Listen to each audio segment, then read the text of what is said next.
கண்கள் ரெண்டும் மூஞ்சிலே, வீட்டுக்கு போனால் சோறு இல்லே, கிச்சனு முழுக்கா தேடினேன், குண்டால கைய விட்டு நோண்டுனேன். இது நியாயமா?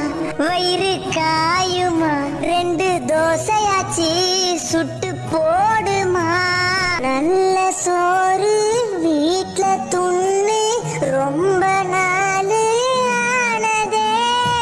4 நாளா பட்னியாயிருந்து வயிறு வெந்து போனதே.